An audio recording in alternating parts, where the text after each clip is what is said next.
పెద్దపల్లి జిల్లా కేంద్రంలో గంజాయి గుట్టురట్టయింది. పోలీసుల తనిఖీల్లో గంజాయి విక్రయిస్తూ ఒక వ్యక్తి పట్టుబడడం కలకలం రేపింది. పెద్ద కాలువల డిగ్రీ కాలేజ్ సమీపంలో గంజాయి విక్రయిస్తుండగా ఆసిఫ్ అనే వ్యక్తిని అరెస్ట్ చేశారు. నిందితుడి నుంచి 2 కిలోల గంజాయి, weight machine, mobile, motorcycle స్వాధీనం చేసుకున్నారు. పెద్దపల్లి పట్టణంలోని బండారికుంటకు చెందిన ఆటో డ్రైవర్ ఆసిఫ్ మహారాష్ట్ర నుంచి గంజాయి తీసుకొస్తున్నట్టు పోలీసులు గుర్తించారు. కరీంనగర్, పెద్దపల్లిలో యువత టార్గెట్ గా గంజాయి విక్రయిస్తున్నట్టు వెల్లడించారు పెద్దపల్లి డీసీపీ కరుణాకర్. షేక్ ఆసిఫ్ పై కేసు నమోదు చేసి రిమాండ్కు తరలించినట్టు చెప్పారు.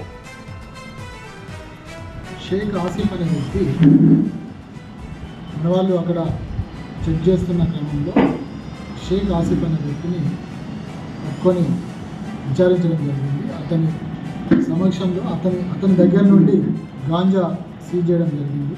ఇతను గతంలో 2016 నుంచి 2024 వరకు సుమారుగా 8 కేసుల్లో ఇతను వివిధ కేసుల్లో అక్యూజ్డ్. ఇతను గాంజాయి యూత్ను టార్గెట్ చేసుకొని వాళ్ళకు అమ్మడం జరుగుతూ ఉన్నది.